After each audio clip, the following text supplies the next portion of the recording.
Hello students, hope you are doing good. Today in this video we'll be talking about transpiration, factors affecting transpiration, what are the drawbacks of transpiration and where does it happen. Let's quickly come to the board and understand this topic with the help of a diagram. So in this diagram you can see यहाँ पे सूरज दादा हैं और ये एक बहुत खूबसूरत सा प्लांट है. तो जब हम प्लांट पे पानी डालते हैं तो उस पानी को रूट क्या कर लेती है, एब्जॉर्ब कर लेती है और वो जो एब्जॉर्ब वाटर है सॉइल से स्टेम के थ्रू धीरे धीरे जो डिफरेंट पार्ट्स हैं आपके प्लांट्स में जाने लगता है. और यही वाटर जब आपकी लीफ में पहुंचता है तो लीफ से ये जो एक्सेस वाटर होता है वो आपका धीरे धीरे because of the sunlight evaporate होने लगता है और चला जाता है आपके एनवायरनमेंट के अंदर. अब बात करते हैं कि हम जो ये ट्रांसपिरेशन कह रहे हैं इसकी इंपॉर्टेंस क्या है हमारे लिए या प्लांट के लिए इसकी इंपॉर्टेंस क्या है. तो बेसिकली जो आपका ट्रांसपिरेशन है एक तो आपकी ट्री को या प्लांट को ये कूलिंग इफेक्ट प्रोवाइड करता है. दूसरा ये कंडक्शन में हेल्प करता है वाटर एंड मिनरल्स की. कंडक्शन को इजी लैंग्वेज में अगर बात करें समझें तो कंडक्शन होता है flow of water and minerals, यानी कि उनकी फ्लोइंग को ये इजी करता है, आसान बनाता है. थर्ड, ये आपके प्लांट की, क्योंकि आपका जो वाटर है एक्सेसिव वाटर निकल गया और जो बाकी का जो वाटर है जो आपके प्लांट्स को चाहिए उसने यूज कर लिया तो एक्सेसिव वाटर को हटा देता है. इसकी वजह से ये इंप्रूव करता है प्लांट की हेल्थ और ग्रोथ को.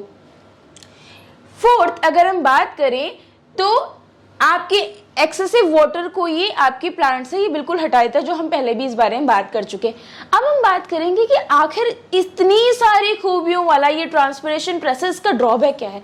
ड्रॉबैक ये है कि जब ये ट्रांसपिरेशन बहुत ज़्यादा एक्सेस मात्रा में हो जाता है इट कैन कॉज विल्टिंग, यानी कि अगर बहुत ज़्यादा पानी आपकी बॉडी से निकल जाए तो क्या होगा, यू विल फील ड्रेन. बिल्कुल एग्जैक्टली वही होता है प्लांट के साथ भी.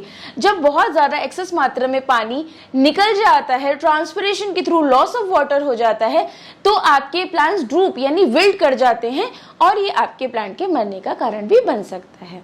ठीक है, चलिए आप जल्दी से समझ लेते हैं कि वो क्या क्या फैक्टर्स होते हैं जो आपके ट्रांसपिरेशन को अफेक्ट करते हैं.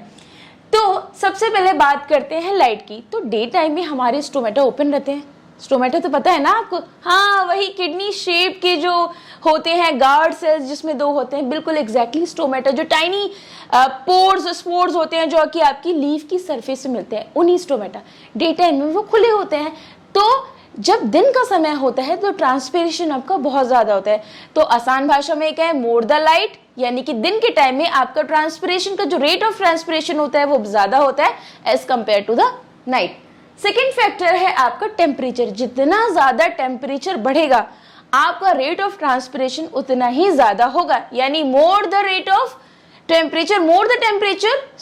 जितना ज्यादा टेम्परेचर में हाइक होगा आपका रेट ऑफ ट्रांसपिरेशन उतना ही ज्यादा होगा. थर्ड बात करते हैं सरफेस एरिया ऑफ लीफ, यानी कि आपकी लीफ का सरफेस एरिया जितना ज्यादा होगा ट्रांसपिरेशन उतना ही बढ़ेगा.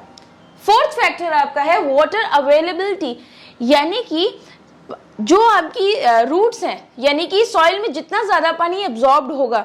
ठीक है भाई, आपके पास पानी ज्यादा होगा तभी तो उड़ेगा, जब होगा ही नहीं तो ट्रांसपिरेट क्या होगा. तो जितना ज्यादा एक्सेसिव वाटर होगा प्लांट के पास में रेट ऑफ ट्रांसपिरेशन उतना ही ज्यादा होगा. तो आई होप आपको ये सारे टॉपिक्स क्लियर हो गए होंगे. ट्रांसपिरेशन के ऊपर काफी सारे क्वेश्चंस पूछे जाते हैं ग्रेड 8th में, 7th में भी है इनफैक्ट ये, और आगे की क्लासेस में भी इससे कुछ ना कुछ रिलेटेड क्वेश्चंस जरूर आते हैं.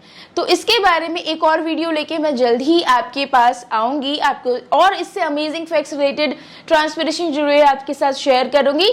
तब तक के लिए थैंक यू सो मच. पढ़ते रहिए, जुटे रहिए.